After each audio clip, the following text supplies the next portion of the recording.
Welcome to another exciting episode of Coffee and Commerce. Really excited to have Gary Vaynerchuk, Chairman of VaynerX, with us, as well as Robert Hanson, the President of the Wine and Spirits Group at Constellation Brands. Thanks for joining, guys. Hey, guys. Hey, Zubin. Gary, today's a big day for empathy. Yes. Tell us what's going on, and then Robert would love to hear about from your perspective as well. Yeah. As an entrepreneur and as a wine kind of business professional, it's one of the great days of my professional career. We've agreed to sell the Empathy brand and its assets to Constellation, the most iconic wine holding company in the world. One of my best friend Brandon has been my best friend since I was 14 years old and has grown up with me working at my dad's liquor store, and then eventually worked with me and runs Wine Library now. And when I told him, and he was really the first person I told off the record, he hit the floor because he's like, you literally, when we were in college, would talk about starting a wine brand after you were done with retail and selling it to Constellation. And it reminded me, and it's just a very huge day for my partners, Nate Schroeder and John Troutman and I. Nate and John started as interns in my company, Wine Library, and Cork, the wine thing. And then, from interns to being successful partners in an exit to one of the most iconic businesses in our industry, let alone the entire, consumer market, is a big deal. So that's exciting. So yeah, today's a very, very special day. And obviously being a guest on Coffee and Commerce instead of the host is big for me too, Zoom. And I'm pretty excited to be on this side of it. So I'm going to just drink some rosé, and obviously it wouldn't happen without the incredible leadership and vision that Robert holds, and the gentleman I've known for 7 or 8 years. We met in different, when Vayner was a young company and when he was in a different role. And it's been an incredible 6 months or so of really going through this process. And I'm incredibly excited about the future. I talk a lot about 1 + 1 = 11. This feels exactly the case. The Constellation infrastructure to help Empathy reach the heights that I want for it, but equally for our ability to impact some of the most iconic brands in their DTC and consumer-centric approaches is really exciting. So big day for me. I'll stop yapping. I don't want to take up too much time.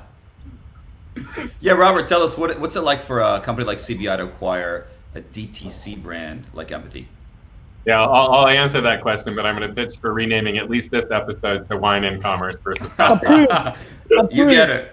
And I've noticed that we're all drinking a different varietal. We've got a rosé and a white. I love that. One quick sip and I'll go. I'm going to actually start in a different place, Zubin, because I actually think it needs to start with Gary and John and Nate and Empathy and the brand that they've built. Because look, it's all about being great, and it's all about giving a consumer something that they need, but they don't know that they need, and you're fulfilling something that's really distinctive in the market. So what attracted me to the call, Gary wanted to grab a quick meal, and he introduced me to John and Nate. It was the idea, because ultimately this is a sustainably farmed to bottle wine brand that has an incredible quality at a great value, a high-end value at $20 a bottle, but still an incredible value product. But it's also how it's delivered. They put themselves in front of the consumer every single day to build the brand and take feedback based on the platform that they built. And I just find that is the thing that we're acquiring. And then it just comes with, I've known Gary for a while, and he's been a provocateur in my professional career. It comes with an obsession about being the best with the consumer. And what I've experienced since I've been in the wine and spirits business is a need for more agile, more aggressive innovation, particularly in digital commerce. Digital commerce is growing 3 to 4 times the rate of the regular category. Unfortunately, because of the COVID-19 crisis, you've seen those growth rates spike to 400% year over year. And it's frankly because people have woken up to the fact that they can actually buy wine on a digital commerce platform. Only a third of people knew before the COVID-19 crisis. And now I think 80-90% of people know. Sure. What's so exciting about this is it's an incredible brand that I think will influence our entire portfolio, but it comes at a time where consumers are demanding that we meet their needs on their terms. And I think that the combination of all of that is what makes this super exciting for CBI and my team. And Zubin, it all comes down to friction when I think about what Robert just said, right? The consumer doesn't want any friction. They want what they want when they want it. I think that happens both on delivery, but I think that also happens in advertising, which is a very big part of this. But it also happens on the back end of people that don't think about what we're up to with empathy, especially my fan base and things of that nature, which is, for Nate, John, and I, and the rest of the team, the infrastructure of high quality grapes, producing it, glass, Constellation, in their sleep outperforms us 1,000 to 1 on all those variables. And those are frictions for, Nate and John, especially. That's a lot of operational energy that goes away from things that we could be focusing on. And so, exactly. Empathy has a really interesting model of making a red, a white, and a rosé, and every year trying to make the best wine, whether that's a blend, whether that's a single vineyard. That was a promise that was important to me. The thought of now that we get to tap into the Constellation ecosystem, I don't know how to say this other than saying it in the most transparent way. The wine's going to be better. That's a very big deal. The wine's going to be better because we're going to be able to use the macro buying power and relationships and techniques. And I mean, if you understood the winemaking infrastructure at Constellation, it's scary. So I'm extremely excited about the elimination of friction on the making of, because you could be the greatest marketer in the world. If you don't have a great product, all you're doing is speeding up everyone realizing it's not great. And I think the reason Empathy's had a great run in its first 2 vintages is people have really enjoyed the value in return for the price they paid. And now that I have the confidence that that's going to even up, that's exciting to me. Can I just build on Gary's point for a second, Zubin? Because one of the things I found interesting, Gary, I haven't even shared this with you, but when we started in conversation, we took the rosé and the red blend and the white, and we gave it to our winemaking team and had them sort of evaluate the wines. And they love the wines because they're really high quality wines, but they also, and this is the point you made, they also saw an opportunity for us to refine and add value and improve the taste profile. And if I think about what we're trying to accomplish here with this acquisition and partnership with you and John and Nate, it's that synergy where you guys are open to what we bring to the table with the skills and experiences that are pretty unique in the wine category. And at the same time, most large, let's say more traditionally focused wholesale distributors and brand builders don't have the level of direct-to-consumer obsession, the way in which you've built a digital native brand. That is a skill base that most CPG companies need to build. So the synergy of being able to take what we do great, what you guys do great, combine them together and create something new, which is going to be a force to really transform the industry. That to me is where the beauty of this partnership comes from. Let's lean into that something new. I think that's a great point, Robert, in terms of that something new. What are you hoping to achieve in terms of bringing empathy into the portfolio? Where does it fit? And then ultimately, you mentioned it's the people, it's the tech, it's everything about empathy that made you want to acquire it. How do you then apply that philosophy, that way of working, that nimble nature to the rest of the portfolio? Yeah, look, I'll be very direct in that when Gary called, I didn't know exactly what he wanted to speak about when we were sitting down for that first meal. But the second he introduced me to John and Nate and started speaking about empathy, the coin dropped, because we have been exploring how do we build a much more consumer-obsessed, innovation-forward, agile culture to compete and grow above the category, which is required for us to deliver the aspiration and the ambition that we have. And we were talking about building that capability ourselves, but after giving a lot of consideration to it, we felt that it would be better to partner or acquire a capability where that is naturally how the business has been run, and leverage the capability that in this case, obviously Gary and John and Nate have built with empathy, bring that into the team, not change it, but learn from it, to be able to apply it across the balance of our portfolio. We have a high-end portfolio predominantly. The vast majority of our brands sell in the fine wine or luxury price segment. 90% of sales in digital commerce are direct-to-consumer commerce are at that price segment. But we don't have the same end-to-end capability. I mean, Gary and John and Nate started with an insight that we could produce a sustainably farmed, amazing quality wine and sell it directly to the consumer, period, as a new way of introducing a brand. And then the mashup that occurred over that meal was we could take that plus the end-to-end supply chain and platform that had been built to support empathy, import that into CBI, add what we do great, but leverage that capability to build momentum behind the direct-to-consumer business on the balance of our brands. I would say in transforming a large company, it takes a long time to do that if you build it from scratch. But being able to bring in a capability that's already been proven, scale it further, and use it as a way of transforming the capability of the existing organization, it's just a smarter move. And it's all rooted in the authenticity of the brand and consumer obsession. And speaking about authenticity and consumer obsession, having firsthand experience working with Gary, you get the sense that it's not, and the reality is for him, it's not about a consumer who's buying versus somebody who's working with him versus whatever. It's about humans, right? And the empathy that he has for humans. So Gary, let's talk about that for a moment and the authenticity around that. And for someone who's kind of joining VaynerX today and wanted to get a job working with you and then help you build a company like Empathy, kind of what can they learn from that? What John and Nate went through. I totally get it. A couple things. Before I even get, actually, let me bounce around here.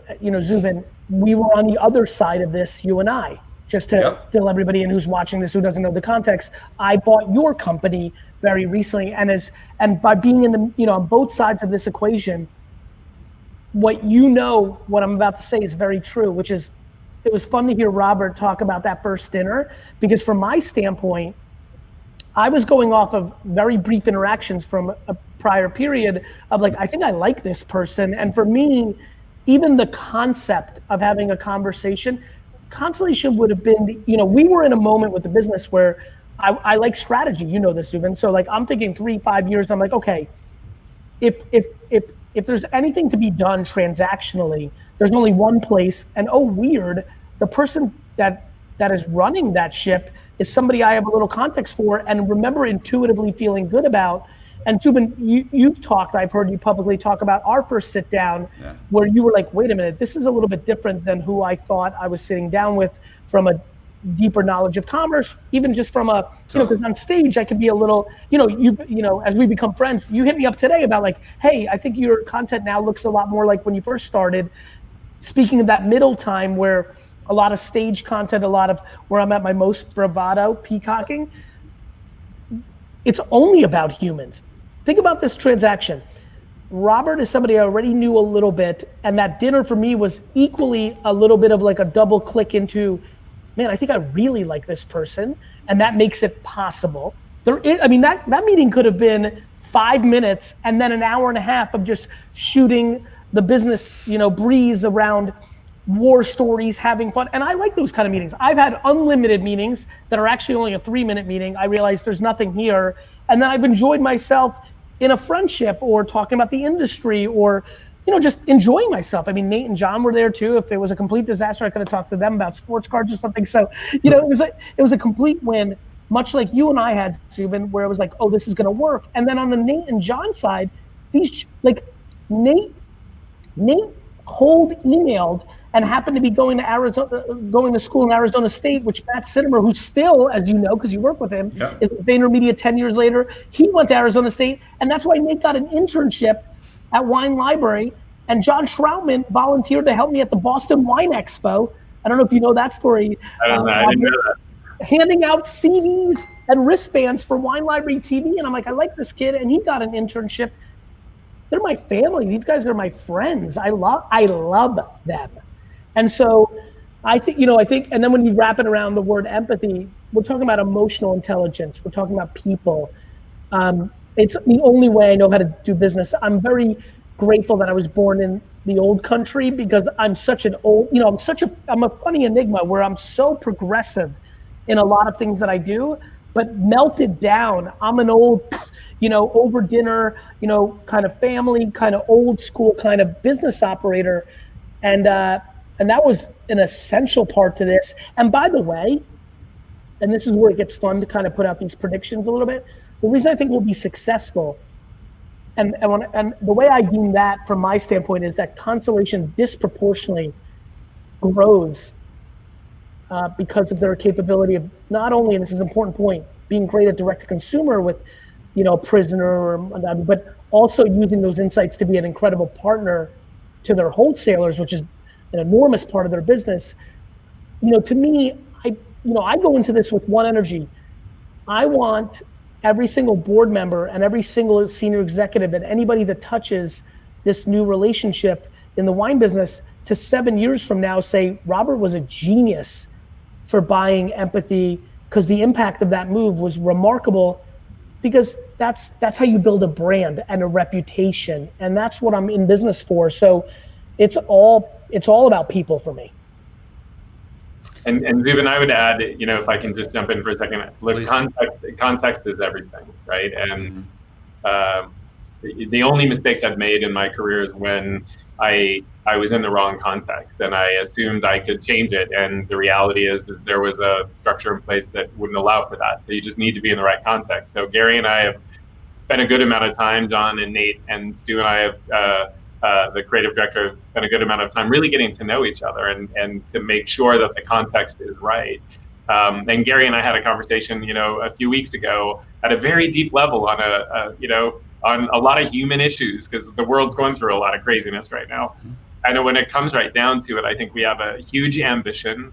We believe in being obsessed around the consumer, about surprising and delighting consumers with products and experiences that they don't know they need, but they really do. But doing it in the right way. And when Gary and I had the conversation we had a couple of weeks ago, we were exploring just this idea of, do we agree that, this is about creating shareholder value and driving economic opportunity, but doing it in the right way means being a force for positive change in the world. And that is so important today, just given everything that we're going through. And that, in addition to having empathy, it's consumer obsession, it's DTC platform, it's a digital native brand, it's super unique, sustainably sourced, incredible quality wine, well priced, the capability of the team. It's a team that believes that we can make a difference in the world. And Zubin, for everybody who's watching right now, so that this is interesting executive talk, leadership talk, tactical talk, for a lot of people that are watching, and this, this is why we jammed, the level of progression and progressiveness around landing page optimization, text messaging, truly understanding a Shopify versus a BigCommerce ecosystem, ads that work on swipe up on Instagram, influencer marketing. This is I've never had the opportunity, as an agency, you're an influencer, but as an acquired M&A brand that, every single, decision maker that made that happen wants to see succeed. And back to be frank, what I think it was the smart move on Robert / Constellation's end is realizing, a lot of times when you do I looked at the Unilever Dollar Shave Club execution or others.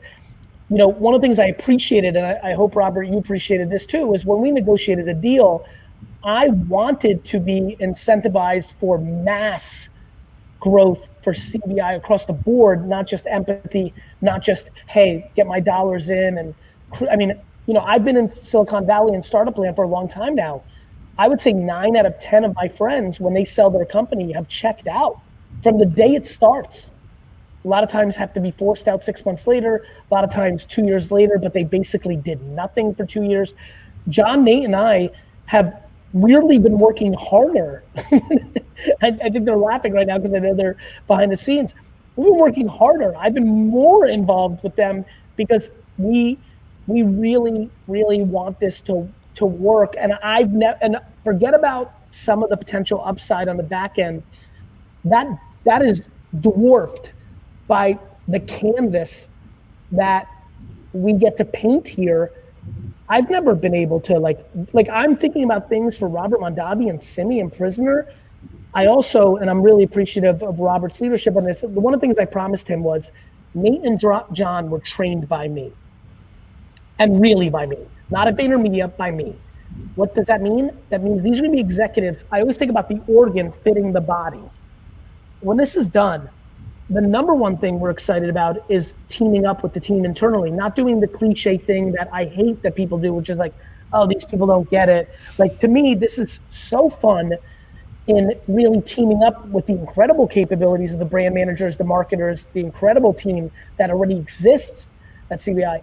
And then look, I mean, you know, we definitely have our own bravado. We know that we're very, very, very good at 2020. You know, June, July, let me get the right date here. June 16, 2020, where's the attention of every wine drinker?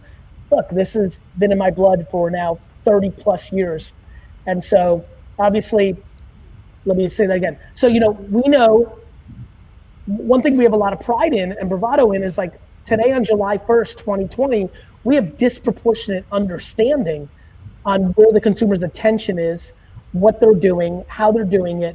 And this has been in my blood for 30 years, whether that was buying full page ads in the Wine Spectator or buying ads on Mark Squire's bulletin board, which is now really the energy is Wine Berserkers. And I think, you know, whether it's Seller Tracker, you know, I think that Robert and team quickly realized as we went through the process, you know, I'm not rusty to the wine consumer. I was really in it, and I'm excited about bringing that energy to Constellation.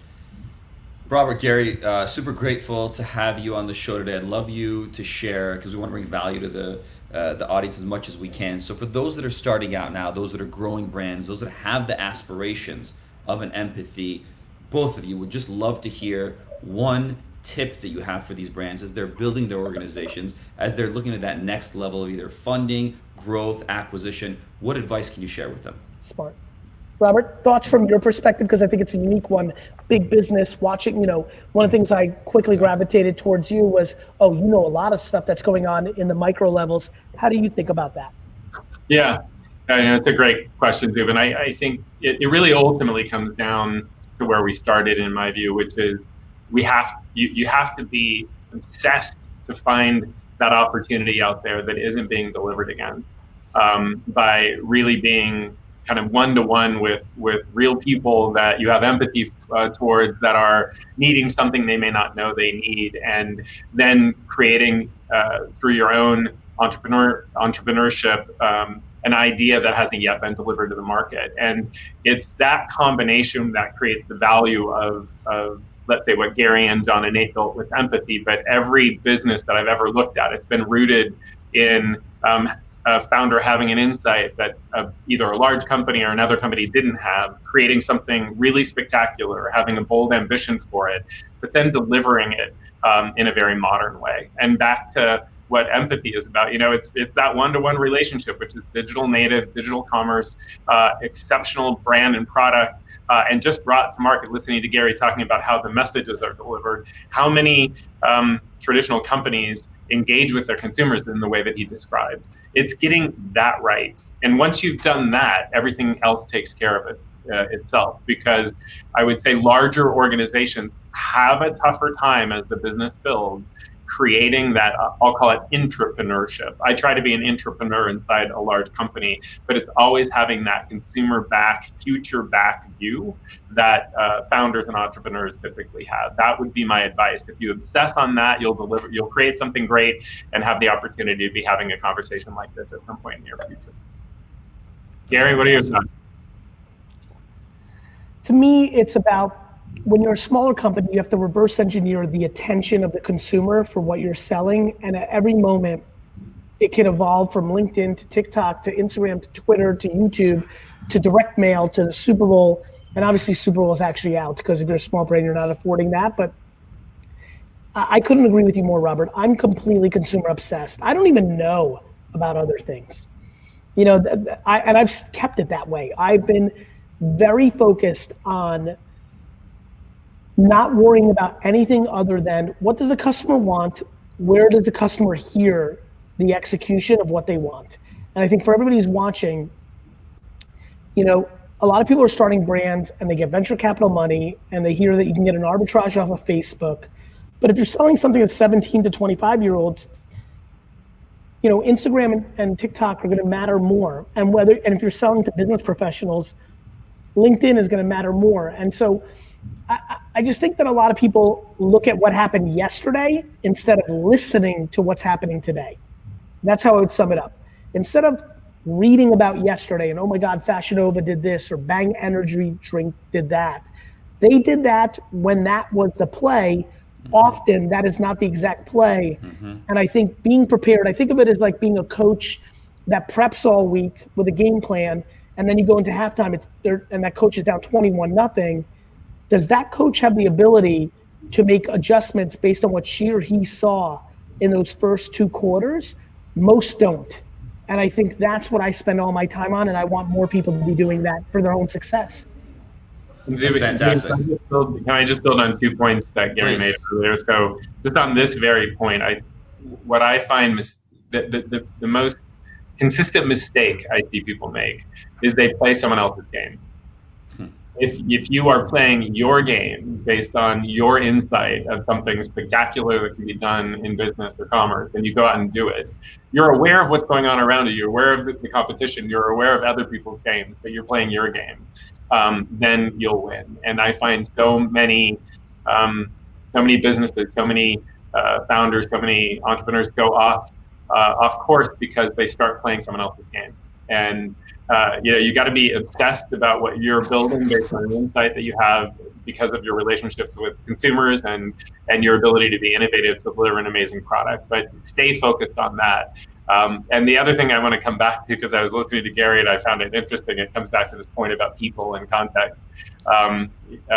Look, I'm Gary and John and Nate are getting to know this about me. Gary probably assumes it and gets to know it about me. I'm kind of a demanding bastard. I don't know if I can say that on Coffee and Commerce, but I just did.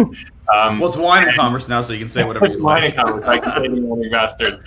The point of it is, though, is we spent the time to get to know each other and to make sure that our obsession and our ambition were aligned. Our consumer obsession, our ambition to be great and to transform a category and a company and to lead where the consumer needs to go or wants to go, and be there first.